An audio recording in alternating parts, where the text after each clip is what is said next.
Assalamualaikum warahmatullahi wabarakatuh. Waalaikumsalam warahmatullahi wabarakatuh. Bismillahirrahmanirrahim. Alhamdulillahi rabbil alamin. Wassalatu wassalamu ala asyrafil anbiya'i wal mursalin. Imamil muttaqin. Sayyidil ghurril muhajjalin. Sayyidina wa maulana Muhammadin wa ala alihi wa ashabihil mujahidin at-tahirin, amma ba'du. Saudara-saudara kaum muslimin rahimakumullah. Di zaman Rasulullah sallallahu alaihi wasallam adalah seorang pemuda bernama Ikaf bin Khalid. Ia seorang pemuda yang ganteng, sehat, tidak impoten, suka bergaul dengan wanita, suka pesta, dan memang ia orang kaya. Ia selalu menunda-nunda perkawinan dengan berbagai alasan-alasan yang tidak syar'i. Sampailah keadaan Ikaf bin Khalid ini kepada baginda Nabi, sehingga ia dipanggil oleh baginda Nabi. Setelah sampai, ditanyalah Ikaf bin Khalid ini, "Hai Ikaf, saya ya Rasulullah. Kau sudah punya istri?" "Belum ya Rasulullah." "Juga tidak punya budak sahaya?" "Tidak ya Rasulullah." "Dan badanmu sehat?" "Sehat ya Rasulullah." "Kalau demikian," kata Rasul, "kau ini teman setan. Ada dua pilihan Ikaf. Engkau menjadi Nasrani, dalam arti meninggalkan hidup perkawinan, atau kalau kau mau ikut golongan kami, kau harus mengikuti tata cara kehidupan kami. Dan salah satu tata cara kehidupan kami ialah melaksanakan perkawinan." Yang kemudian Ikaf bin Khalid ini oleh baginda Rasul dicarikan seorang gadis bernama Karimah binti Kulsum al-Humairi, dan kawinlah Ikaf bin Khalid ini. Dari riwayat singkat ini, saudara-saudara, Rasulullah sallallahu alaihi wasallam melihat bahwa kehidupan Ikaf bin Khalid ini adalah kehidupan yang lazimnya barangkali di zaman sekarang dinamakan kehidupan dari orang-orang yang gemar melakukan free sex, alias samenleven, alias hidup bersama tanpa melakukan pernikahan. Ia sehat, ia kaya, dan ia suka bergaul dengan wanita, sehingga gaya hidup yang sedemikian ini dikecam oleh Rasulullah sallallahu alaihi wasallam. Dua pilihan ditawarkan: menjadi pendeta Nasrani yang bebas dari ikatan perkawinan, atau kalau mau menjadi muslim, ikutlah cara hidup kami, kata Rasul. Dan di antara cara hidup kami adalah melakukan apa yang dinamakan dengan perkawinan. Sebagaimana yang kita maklum, manusia adalah makhluk berketurunan terus-menerus sebagai makhluk dua jenis, laki-laki dan perempuan. Keduanya jelas saling memerlukan, saling membutuhkan. Kita laki-laki perlu perempuan, perempuan juga perlu laki-laki. Walaupun perempuan pora-poranya lebih pintar daripada laki-laki. Biasanya laki-laki kalau sudah jatuh cinta paling kurang se-RW tahu itu. Sana bicara, kemari bicara. Perempuan lebih pandai menyimpan perasaannya. Nah, pada laki-laki diciptakan zat laki-laki yang dinamakan spermatozoa, dan pada perempuan terdapat indung telur yang dinamakan ovum. Kedua zat itu harus bertemu, dan untuk itu Allah Subhanahu wa ta'ala menciptakan kekuatan tarik-menarik antara laki-laki dan perempuan. Diciptakan laki-laki dalam biologis yang laki-laki, diciptakan perempuan dalam biologis yang perempuan. Lemah, gemulai, lembut, menarik, ayu, lemot, denok, geboy. Diciptakan magnet yang merupakan kekuatan tarik-menarik antara laki-laki dan perempuan. Dan bila ada persesuaian, maka akan terjadilah persatuan tubuh yang disebut koitus. Bila pada saat itu kebetulan terjadi pengeluaran ovum, maka kedua zat itu akan bertemu di dalam diri perempuan. Dan inilah yang dinamakan konsepsi, yakni permulaan pembinaan jasmaniah makhluk baru dalam rahim seorang perempuan. Inilah makna firman Allah dalam surah An-Nisa ayat pertama. A'udzu billahi minasyaitonir rajim. Ya ayyuhan nasu taqu rabbakumul ladzi khalaqakum min nafsin wahidah wa khalaqa minha zawjaha wa batha minhuma rijalan katsiran wa nisaa. Wahai manusia, bertakwalah kamu kepada Tuhanmu yang telah menciptakan kamu dari diri yang satu, kemudian diciptakan dari diri yang satu itu pasangannya, dan dari keduanya berkembang biaklah manusia menjadi bersuku-suku dan berbangsa-bangsa. Pada contoh lain, dari proses pembentukan jasmania makhluk manusia dalam rahim ini, Al-Baqarah 223 menjelaskan bahwa seorang laki-laki adalah seperti petani, seorang perempuan adalah seperti ladang. Petani adalah yang mencangkul sawah, menebarkan benih, sementara ladang adalah tempat bersemayam benih-benih itu, tempat dia tumbuh dan berkembang membawa manfaat bagi kehidupan ini. Dengan bahasa yang indah, Quran mengatakan, nisa'ukum harthul lakum fa'tu harthakum anna syi'tum. Istri-istrimu adalah laksana sawah ladang bagimu, maka cangkulah, datangilah sawah ladangmu menurut cara yang kamu suka.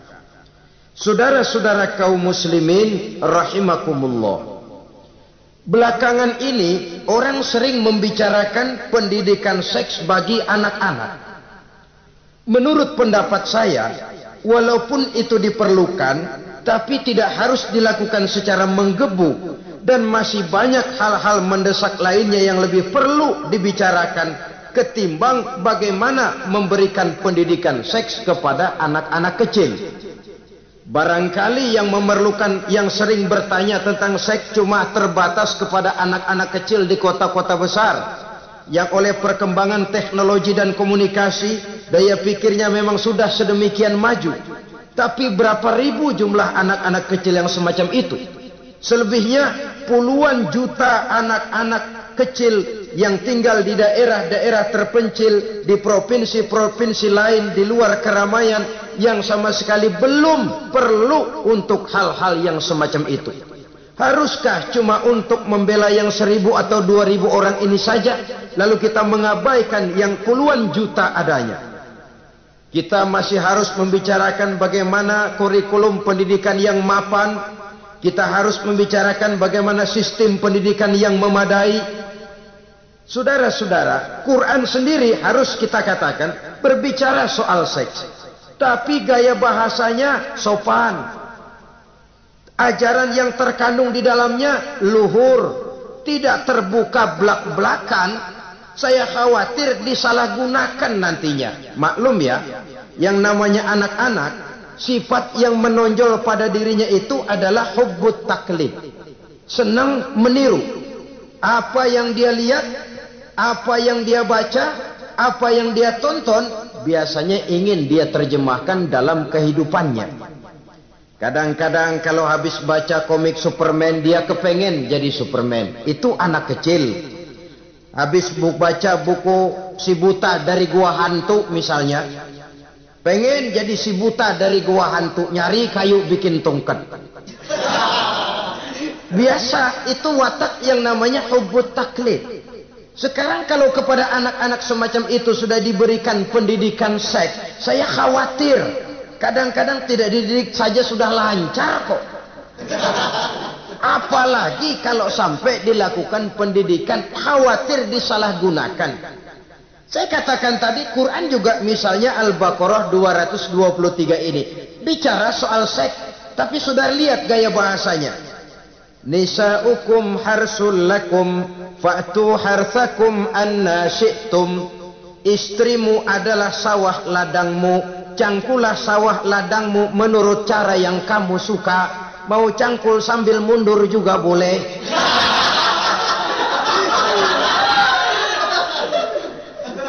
Teknik mencangkul terserah kita, asal yang dicangkul sawah ladang sendiri. Jangan sawah ladang orang lain dipaculin, marah yang punya.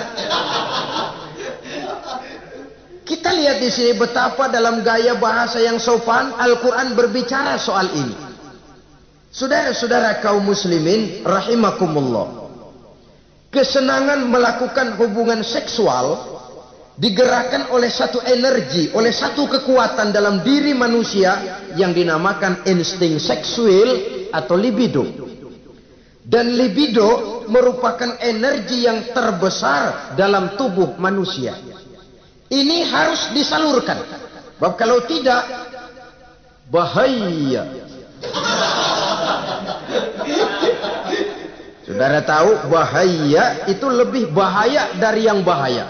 Pakai tasdid dia, bahaya. Insting seksual apabila tidak disalurkan bisa menimbulkan berbagai macam gejala-gejala yang bisa mengganggu kesehatan diri atau mengganggu lingkungan. Nah, Islam tahu itu. Islam pun tidak ingin menghilangkan nafsu.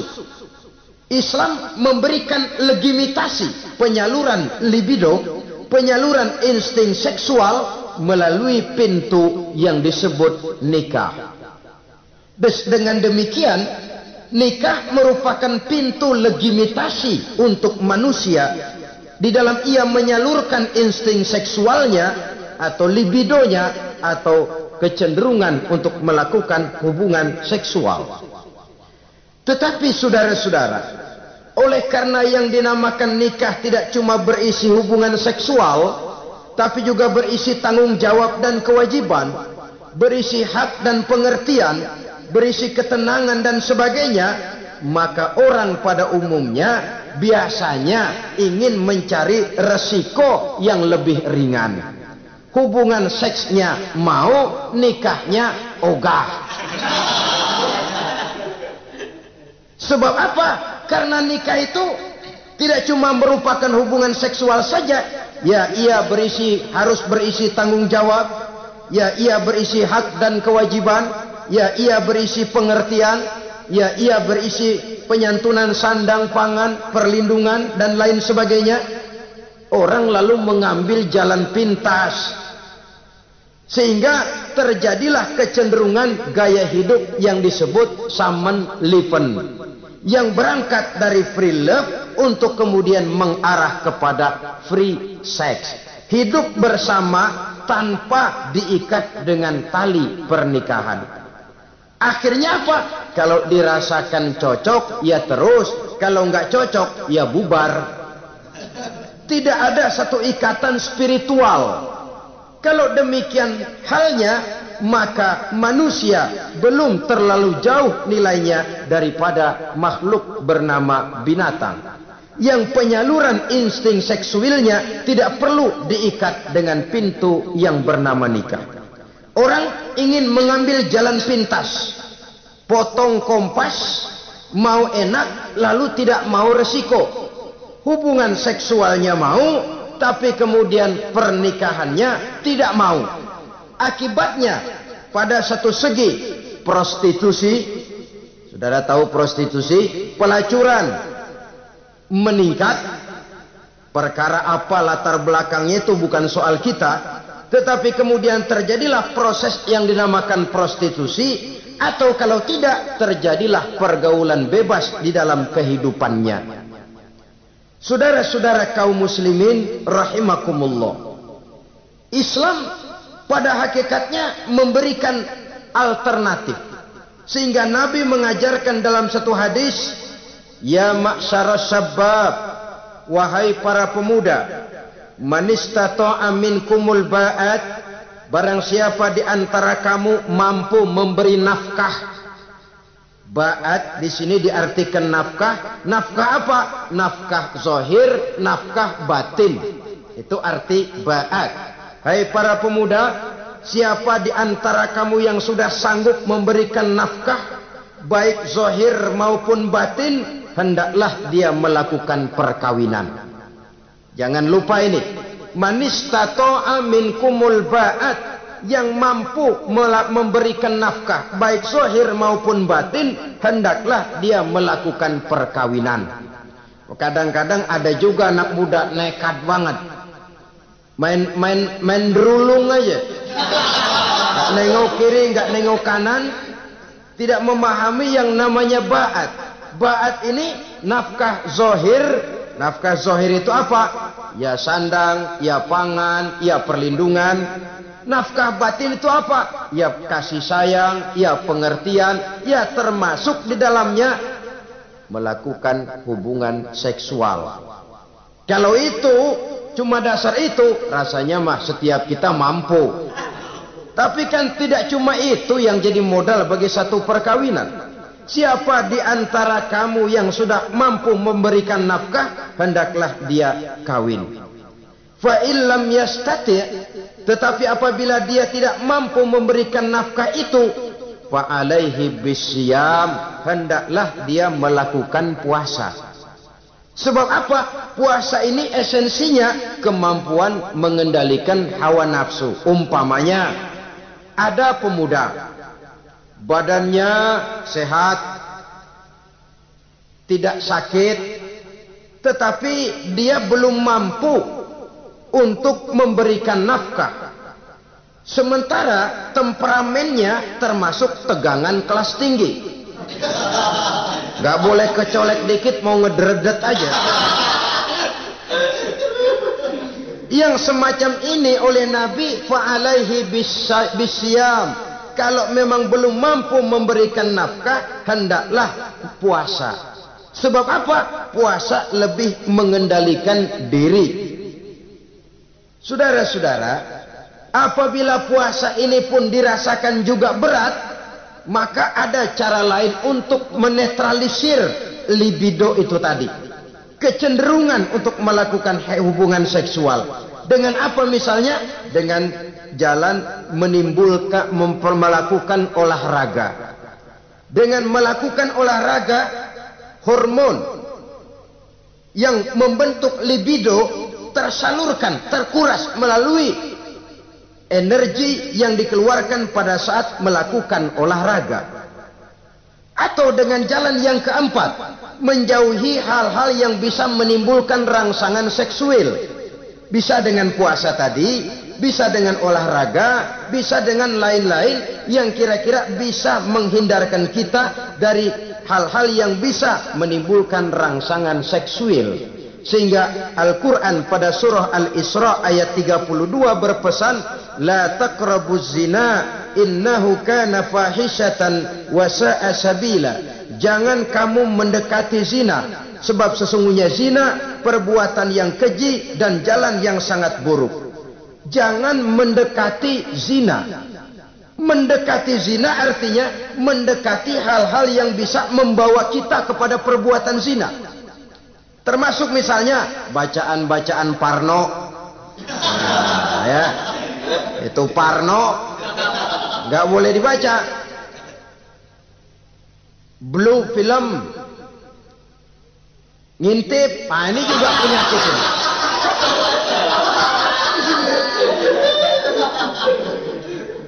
Itu termasuk dalam larangan la taqrabu zina. Jangan kamu mendekati hal-hal yang bisa menyebabkan kamu jatuh kepada zina. Kalau itu didekati, besar kemungkinan kita akan terperosok ke dalamnya. Sehingga pepatah bilang, kalau takut jatuh ke sungai, jangan main di pinggir sungai. Kalau takut ombak, jangan berumah di tepi pantai. Kalau takut jatuh kepada zina, jangan mendekati hal-hal yang bisa membawa kita kepada perzinaan. Nah, saya merasa prihatin bahwa dimanapun di dunia ini, modernisasi, kemajuan sering membawa proses pergeseran nilai. Cepatnya arus komunikasi. Apa yang terjadi di Amerika hari ini bisa kita tahu hari ini. Apa yang terjadi di Eropa hari ini bisa kita saksikan hari ini. Proses komunikasi yang sedemikian canggih membawa dampak proses pergeseran nilai dalam diri dan kehidupan manusia.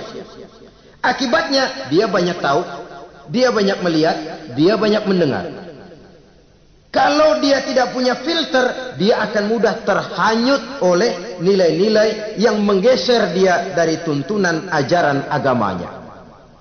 Maka dengan demikian saudara-saudara, Islam memberikan legitimasi terhadap penyaluran insting seksual melalui pintu yang disebut nikah.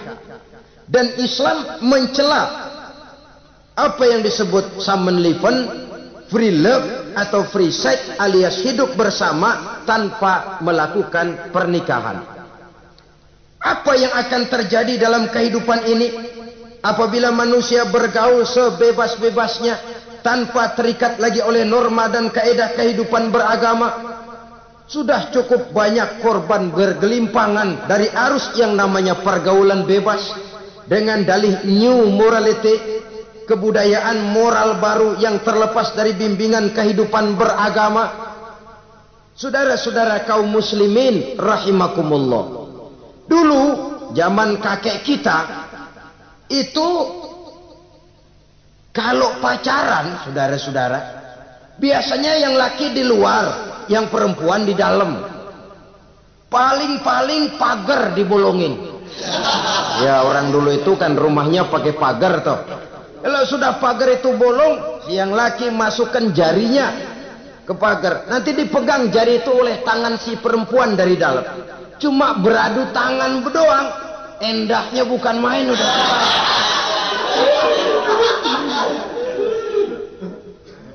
Sekarang saudara-saudara, saya lihat kayak orang beli sepatu. Orang beli sepatu curang banget. Beli mah belum tentu jadi, nyedengin hayo aja.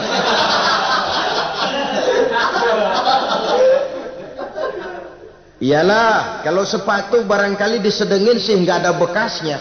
Kalau anak orang disedengin, Allahu Akbar. Ya sedang sih sedang.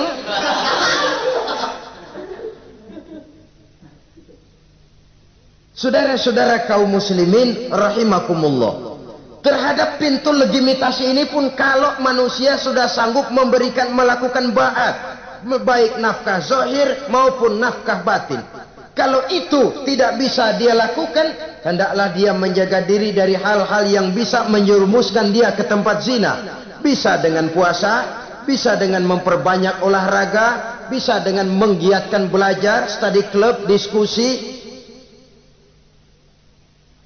Ada pepatah mengatakan 3 hal yang bisa membawa kerusakan.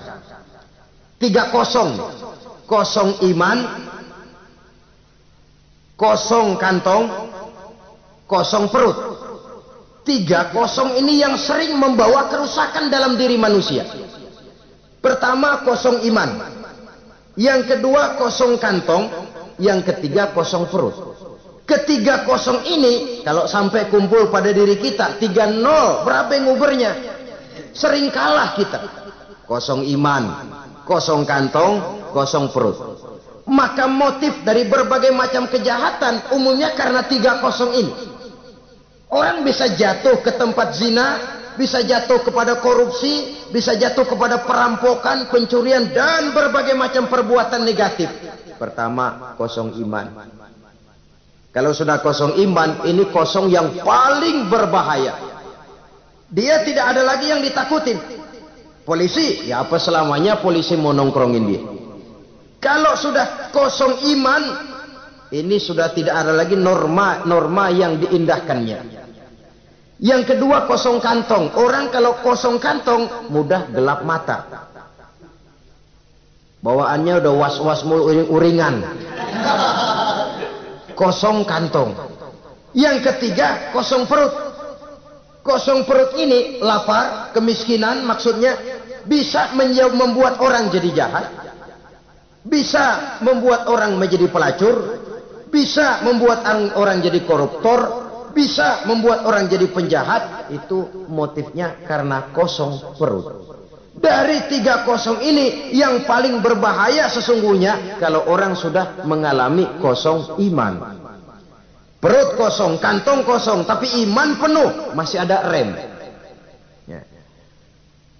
Kantong kosong, perut kosong, iman kosong juga, jebol, bablas sudah. Tidak ada rem lagi dalam kehidupannya. Hampir segala macam motif kejahatan yang terjadi di pentas dunia ini umumnya karena 3 kosong ini tadi. Karena kosong iman. Sekarang ini kan pergaulan bebas bukan semata-mata karena orang lapar, bukan karena orang perlu uang, tapi kadang-kadang ada karena memperturutkan hawa nafsu. Kalau sudah ke sana, kosong apa itu? Kosong iman. Ada tante-tante girang, ada om-om senang, ada macam-macam lah. Kurang duitkah mereka? Cukup. Laparkah mereka? Kenyang. Apa yang kosong? Kantong penuh, perut penuh, iman yang kosong. Maka terjadilah proses yang namanya penyimpangan-penyimpangan seksual dari pintu legitimasi yang sudah diberikan oleh agama tadi. Kadang-kadang iman juga tertekan karena perut, persoalan ekonomi, atau karena memang kosong daripada kesibukan-kesibukan lain. Kosong kantong, motivasi ekonomi, ini seluruhnya bisa menjadi motivasi utama dari terjadinya berbagai macam penyimpangan. Karenanya Islam memberikan pintu legitimasi lewat jalan yang disebut nikah. Sehingga Nabi mengajarkan, hai para pemuda, siapa di antara kamu yang sudah mampu memberikan nafkah baik zahir maupun batin, hendaklah dia melakukan perkawinan. Sebab sesungguhnya perkawinan lebih memelihara pandangan, lebih memelihara kehormatan diri. Dari segi pandangan lebih terpelihara, dari segi kehormatan diri juga lebih terpelihara. Diberikan legitimasi lewat pintu yang halal bernama nikah. Kalau sudah didapat dengan cara yang halal, menikmatinya pun enak. Tetapi sesuatu yang didapat dengan jalan haram, menikmatinya pun gak enak, saudara-saudara. Celingak-celinguk. Contoh yang paling dekat, kucing aja, kucing. Kucing ya, kalau memang ikan boleh nyolong dia curi di dapur ikan itu. Makannya gak tenang dia. Matanya selata plotot, ada kaleng jatuh, lari kencang bener dia. Rupanya kucing sendiri tahu kalau yang dia makan itu barang curian. Tapi kalau ikan kita yang kasih itu ikan, kucing geledek bunyi, anteng aja dia. Kenapa? Dia tahu benar ikan yang dia makan itu ikan yang didapat dari pemberian orang, resmi, formal, sah. Begitu juga hubungan seksual ini. Kalau resmi diikat dengan tali pernikahan, orang tenang-tenang saja. Tenang, aman, ayem, tentram. Tapi kalau yang nyolong-nyolong, lihatin dah. Gladi bopun pisang. Mana nyamuk gede-gede banget. Gerusak, gerusuk. Hansip lewat kabur dia. Padahal Hansip mah lagi ronda. Tapi ada semacam perasaan bahwa ini belum waktunya. Itu yang tidak bisa mendatangkan ketenangan dalam menikmati hubungan seksual itu tadi. Saudara-saudara kaum muslimin rahimakumullah. Jadi akibat dari pergaulan bebas, free sex ini, bahaya yang pertama tadi itu. Hilangnya ketentraman dalam hidup. Mungkin orang lain tidak tahu. hansip nggak lihat. Orang tua bisa kita bohongin, tapi ketentraman, was-was, apalagi kalau kita merasa bahwa ini akan menimbulkan satu akibat, entah dalam bentuk nantinya terjadi kehamilan, si laki-laki juga tidak tenang, khawatir kalau nanti dituntut. Si perempuan juga setelah melakukan pergaulan bebas itu hilang ketentraman hidupnya.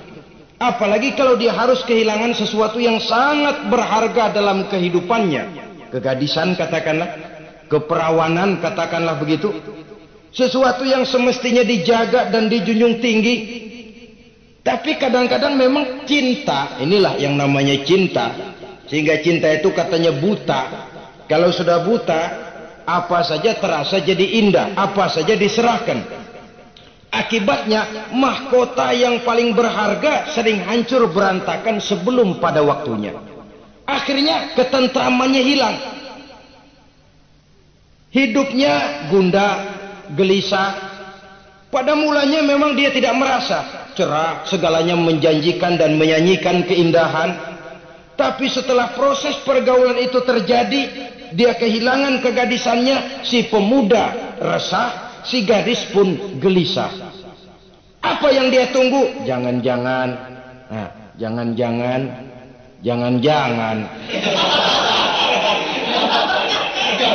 Ini biasanya tanggal segini sudah keluar, ini kok belum.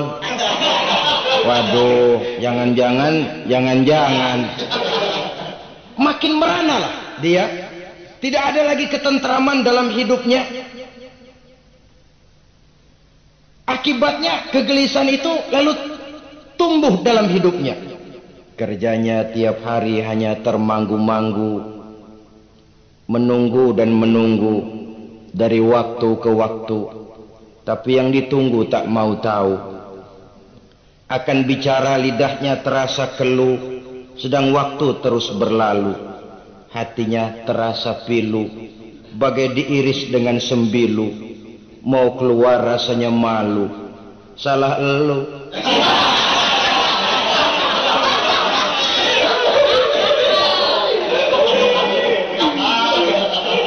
Iya toh, salah elu. Ngapa nggak sabar nunggu pengulu?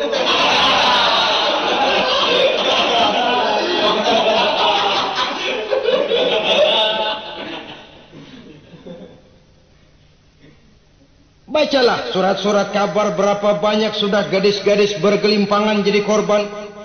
Berapa banyak sudah bayi-bayi yang lahir ke dunia ini tanpa tahu kemana dia harus memanggil bapak. Apakah deretan jumlah korban ini masih harus terus bertambah dan bertambah? Dengan dalih modernisasi, dengan dalih kemajuan zaman, dengan dalih kebebasan pergaulan, dengan dalih emansipasi. Lalu menginjak moral yang seharusnya kita junjung tinggi-tinggi. Sampai kemudian merendahkan harga diri kita sebagai manusia. Hilangnya ketentraman dalam hidup. Bahaya yang kedua dari pergaulan bebas ini, berjangkitnya penyakit kelamin. Penyakit yang saudara-saudara tentu tahu, tidak tanggung-tanggung. Raja namanya. Raja singa. Barangkali sekarang sudah ada suntikan penisilin, boleh jadi. Barangkali sudah ada pil KB yang bisa mengatur saat-saat orang melakukan, saat orang bisa menstruasi, boleh jadi. Tapi alat-alat itu memang kalau disalahgunakan bisa merangsang terjadinya pergaulan bebas. Terjadinya penyakit kelamin. Pada lain segi, saudara lihat saja, sering dicontohkan. Kalau pagi-pagi PLN bikin pengumuman, nanti malam listrik akan mati total seluruh kota. Wah, tahu kita, ini nanti malam listrik bakalan mati. Pagi-pagi sudah beli baterai kita, masukin batu baterai ke dalam baterai. Dari pagi sampai sore itu baterai kita sorotin terus, padahal masih siang. Apa yang terjadi? Nanti maghrib datang, malam tiba, nyorot lagi, udah soak batunya. Kenapa? Lantaran dari pagi sepanjang siang disorotin terus, belum waktunya baterai nyempret terus. Begitu malam udah soak, nggak terang lagi. Sama saja kita juga begitu. Belum nikah dipakai terus. Mumpung masih siang nyorot terus baterai. Itu nanti kalau sudah malam masuk pintu pernikahan baterai bisa soak. Mau nyorot lagi lah remeng-remeng. Udah nggak punya daya begitu masuk pintu pernikahan, cuma celam-celam doang.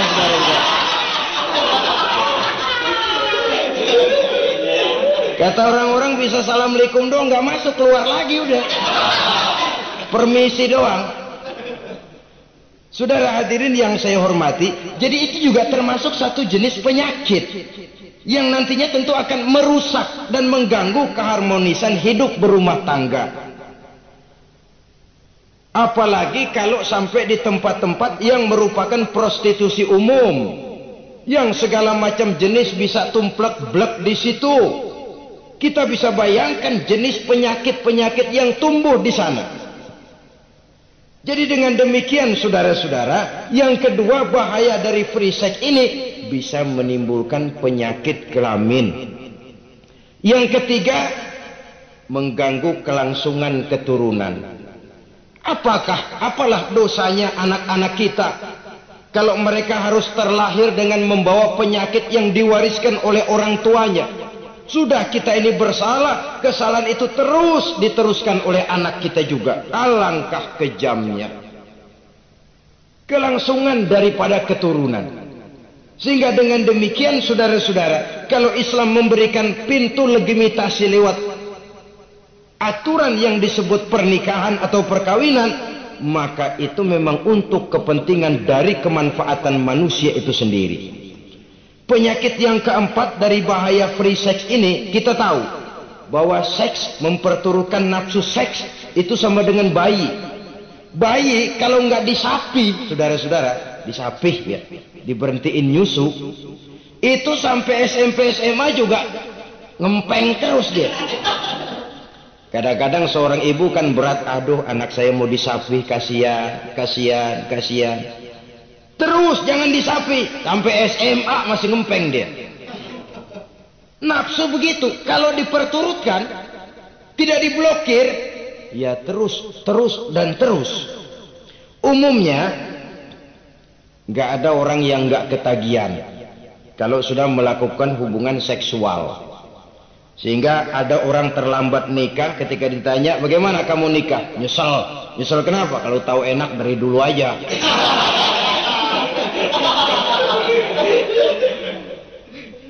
Nah, sekarang kecanduan terhadap hubungan seksual ini akan membawa dampak tadi. Pertama, dia lari ke tempat prostitusi kalau ada uang. Andai kata pun dia kaya, ini jelas mengganggu ekonomi rumah tangganya, setidaknya ekonomi keluarganya. Kalau dia tidak termasuk orang kaya, dia bisa melakukan perbuatan negatif. Sepatunya dia jual dulu, celananya digade dulu. Lalu nih apalah gue ngebet banget nih.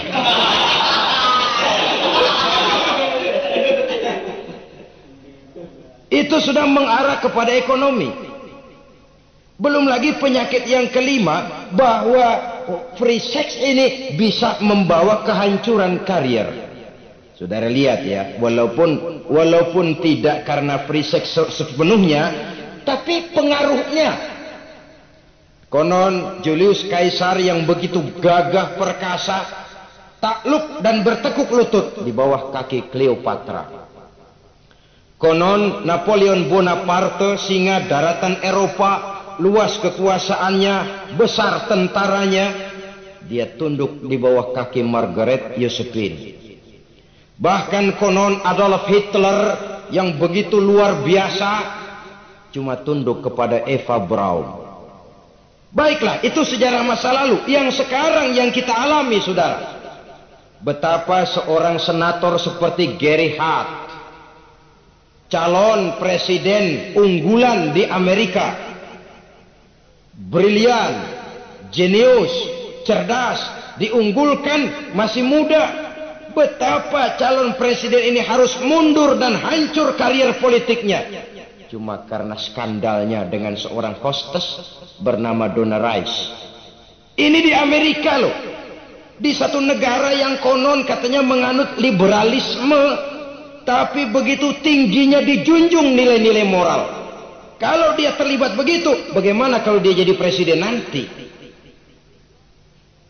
Bahkan paling belakang saudara-saudara, John Tower yang oleh Presiden Bush dicalonkan menjadi Menteri Pertahanan terpaksa ditolak oleh Senat oleh karena skandalnya, ya dengan minuman keras, ya dengan wanita.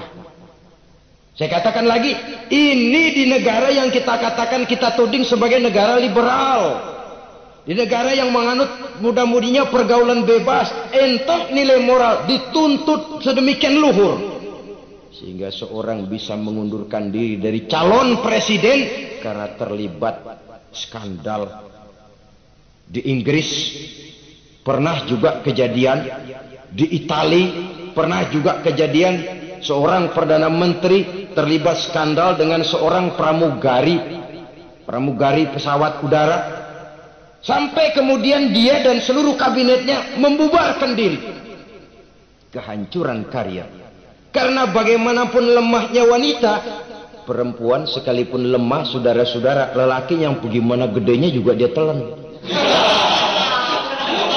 Itu namanya perempuan, saudara-saudara.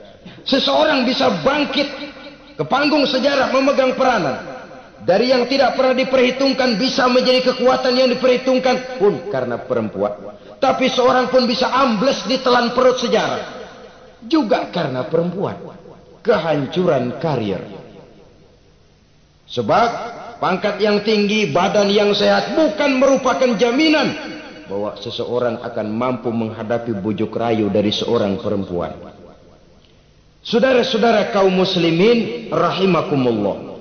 Oleh karena itu, mari sayangi diri, sayangi karier, sayangi ekonomi rumah tangga.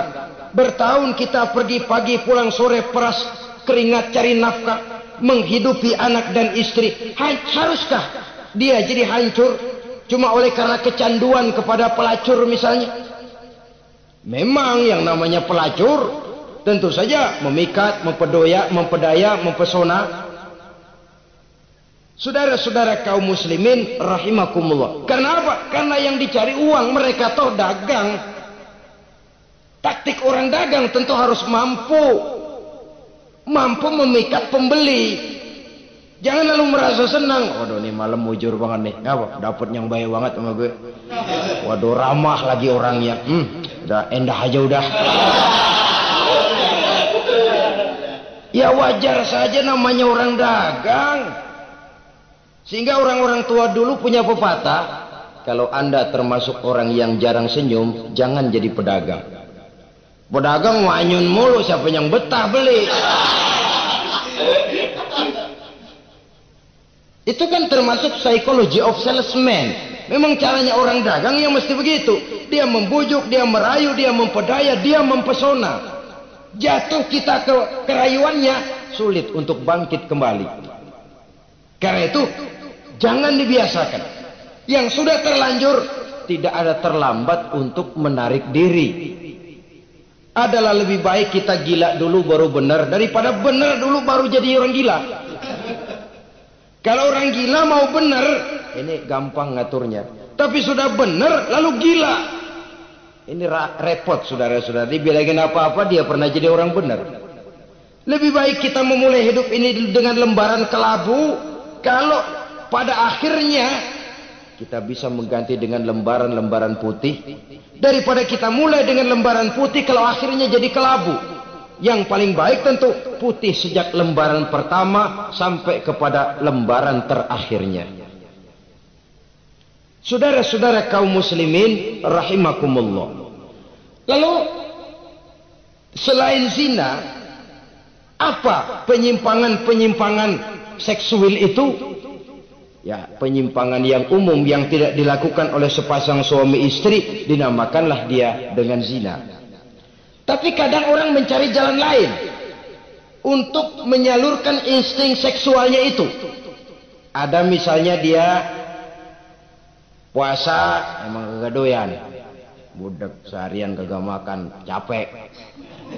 Olahraga ndak suka olahraga. Sementara tegangannya tegangan tinggi. Baca buku yang parno seneng. Kalau ngomong selalu yang nyerempet-nyerempet. Akibatnya apa? Dia puasa tidak, olahraga tidak. Dia bisa jatuh kepada yang disebut onani atau masturbasi. Ada ulama mengharamkan ini, ada yang memakruhkan saja. Tapi bagaimanapun itu merupakan satu perbuatan dosa. Sungguh pun oleh ilmu kedokteran tidak dipandang sebagai sesuatu yang membahayakan barangkali. Tapi pada umumnya lalu lahir rasa minder, rasa rendah diri. Dan masturbasi atau onani itu termasuk zina tangan. Ya walaupun dosanya tidak sebesar zina biasa. Sebab jangan lupa, mata bisa zina. Zina mata yang memandang sesuatu yang haram. Tangan bisa zina. Zina tangan termasuk onani. Hidung bisa zina. Zina hidung. Ya saudara lebih tahulah. Ini termasuk jenis penyimpangan. Atau kemudian ada lagi jenis lain. Seseorang yang menyalurkan insting seksualnya kepada makhluk sejenisnya. Laki-laki kepada laki-laki. Itu yang kita kenal dengan istilah homoseksual.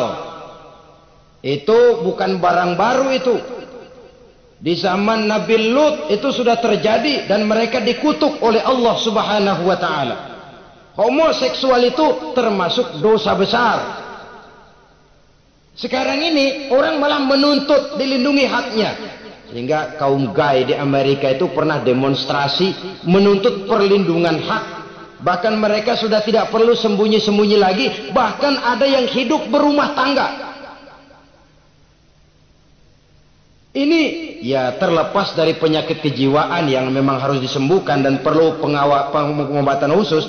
Tapi homoseksual dilihat dari segi agama merupakan satu perbuatan yang berdosa dan dosanya besar. Atau perempuan dengan perempuan, itu yang kita kenal dengan istilah lesbian. Kadang-kadang karena patah hati ngelihat laki bawaannya udah gedek aja udah. Tadinya kebangatan digombalin, kebangatan percaya penuh, habis turayuan 17 lapangan keluar semua. Akhirnya dia berhadapan dengan kenyataan yang membuat dia kecewa, broken, benci kepada laki-laki. Ada yang bersimpati sesama jenisnya, terjadilah pergaulan intim sesama perempuan. Itu yang kita kenal dengan istilah lesbian. Dan itu pun merupakan penyimpangan yang juga berdosa pelakunya itu. Dua, ada penyimpangan lain yang disebut eksibisionisme. Apa itu? Seseorang memperoleh kepuasan seksual apabila dia memamerkan, ngunjuk-ngunjukin. Ini termasuk penyakit kejiwaan, penyakit pameran. Memamerkan auratnya kepada orang lain. Di situ dia merasakan satu kepuasan. Jangankan memamerkan ya, dalam artian memperlihatkan. Melihat begitu saja sudah bukan perbuatan yang baik, apalagi sampai memamerkan. Kemudian juga termasuk penyimpangan ini apalagi? Apa yang dinamakan dengan masochisme.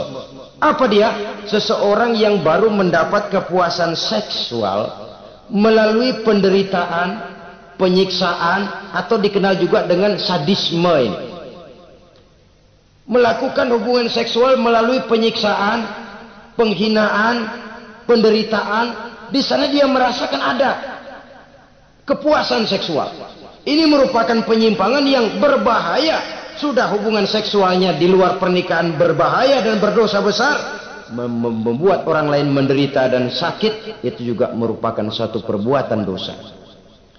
Kemudian yang kelima, apa yang disebut dengan pedofilia. Belakangan ini kita sering baca surat kabar atau majalah, ada orang tua berhubungan dengan anak kandungnya sendiri. Inna lillahi wa inna ilaihi raji'un. Ini bapak moyangnya dosa. Sudah zinanya dosa dilakukan kepada anak kandung sendiri. Bahkan pernah 2 orang anak kandungnya masih SMP digarap sekaligus oleh bapak kandungnya sendiri. La haula wala quwata illa billah. Sudah kayak apa hati orang tua? Anaknya sendiri. Bapak moyangnya dosa. Penyimpangan seksual sampai hati seorang bapak bergaul dengan mempergauli. Bahkan kalau mempergauli barangkali mendingan memperkosa anaknya sendiri. Anak kandungnya yang dilahirkan oleh istrinya. Itu yang digarapnya. Saudara-saudara kaum muslimin rahimakumullah. Begitulah memang makin maju zaman, makin canggih teknologi, makin canggih juga kriminalitas di dalam dunia ini. Namun seperti kita maklum, polisi punya satu teori. Kejahatan bisa terjadi karena 2 faktor yang dinamakan faktor N dan K. Niat dan kesempatan. Niat ada, kesempatan tidak ada, sulit untuk berbuat jahat. Kesempatan ada, niat tidak ada, tidak jadi orang berbuat jahat. Tapi di antara 2 faktor ini yang paling utama sesungguhnya adalah faktor N, faktor niat. Kalau niat sudah kuat, kesempatan bisa diciptakan, waktu bisa ditunggu, momen bisa dinantikan.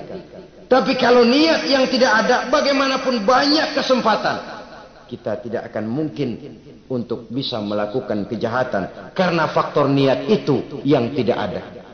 Oleh karena itu agama mengajarkan ala inna fil jasadi mudghah iza salahat salahal jasadu kulluh wa iza fasadat fasadal jasadu kulluh ala wa hiyal qalbu.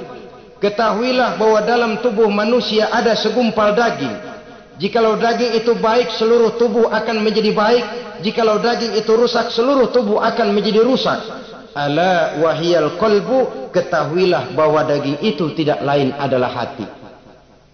Jadi kalau tubuh manusia ibarat satu kerajaan besar, yang menjadi raja adalah hati.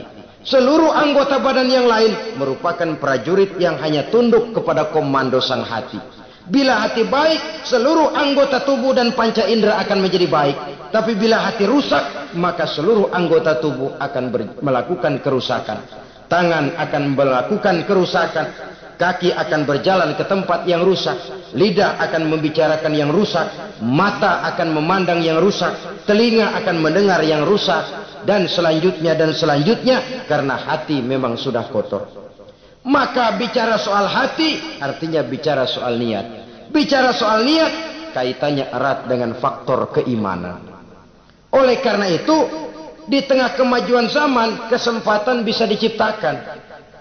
Yang jadi kendali dan kendala utama daripada kita terjerumus melakukan kejahatan tidak lain adalah faktor iman adanya. Di kota-kota besar sekarang ini apa yang tidak tersedia? Sejak dari minuman keras sampai kepada perjudian, sampai kepada pelacuran, baik yang berterang-terangan maupun pelacuran-pelacuran yang terselubung dan terhormat. Sejak dari kelas koran sampai kelas hotel bintang 5, sejak dari kelas di pinggir lapangan sampai kelas di motel-motel mewah dan mahal. Sejak dari kelas murahan sampai kelas super VIP dan lain sebagainya. Ini seluruhnya merupakan fasilitas kehidupan yang kita harus pandai memilah dan memilih dan punya filter dalam kehidupan. Allah Subhanahu wa taala memberikan pilihan. Alam naj'al lahu 'ainaini wa lisanan wa syafatain wa hadainahu najdain. Bukankah kami ciptakan bagi manusia itu 2 mata, 1 lidah, 2 bibir. Wa hadainahun najdain, dan kami berikan mereka petunjuk dengan 2 jalan. Manusia ini jalan kanan, ini jalan kiri. Jalan kanan kau tempuh akan sampai ke surga. Jalan kiri kau tempuh akan sampai ke neraka. Sementara jalan ke kanan memang menanjak, banyak onak dan duri. Sementara jalan ke kiri memang kelihatannya menurun, bertabur bunga di kanan kirinya, harum dan mewangi. Falak tahamal aqabah. Kenapa kamu tidak mau menempuh jalan yang menanjak? Ini kecenderungan manusia. Ngapain nanjak, capek. Ini aja yang turun nih nggak pakai bertenaga. Ngapain kawin, repot lah pakai nyari nafkah, pakai kerja, ntar punya anak ribet lah, sama juga. Mendingan ke sono aja, no 2000 bersih udah.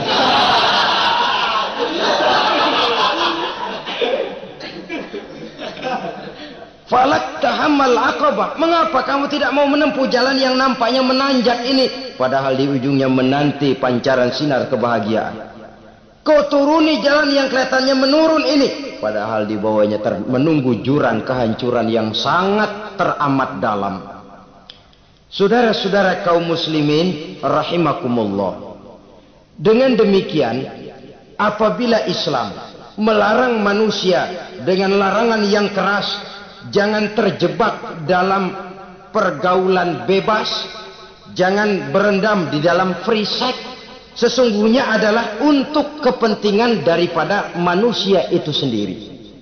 Untuk martabatnya sebagai makhluk yang mulia tetap terjaga, ketenangan dan ketentraman hidupnya tetap terpelihara, jauh dari segala macam penyakit kelamin yang bisa membahayakan dirinya dan keturunannya, membawa kemantapan dan kemapanan di dalam ekonomi, dan juga jenjang karier yang dititinya, jenjang karier yang ditempuhnya. Taruh kata tidak menanjak, tapi juga tidak menurun. Sekurangnya dia bisa mempertahankan apa yang sudah diperolehnya itu. Ad-dunya mata' wa khairu mata'iha al-mar'atus salihah. Dunia ini memang kesenangan, mata, perhiasan, dan perhiasan yang baik adalah perempuan yang soleh. Perempuan yang soleh yang tidak hanya memberikan kenikmatan jasmani, tapi juga memberikan ketentraman rohani, yang diikat dengan satu tali formal yang dinamakan dengan pernikahan atau perkawinan. Sah baik menurut agama juga menurut negara. Kita bisa menikmati kecenderungan insting seksual tadi dalam satu nada yang tenang, aman, tentram, memberikan kebahagiaan, kepuasan zahir dan batin. Tapi kalau jalan pintas yang kita tempuh, potong kompas yang kita pilih, kita lebih suka jajan, lebih suka ngeteng. Nikah kan berat, bayar mas kawin, bawa uang belanja segala macam. Iya, tapi sekaligus setelah itu saudara boleh pakai seumur hidup, asal masih ada napasnya masih bisa dipakai.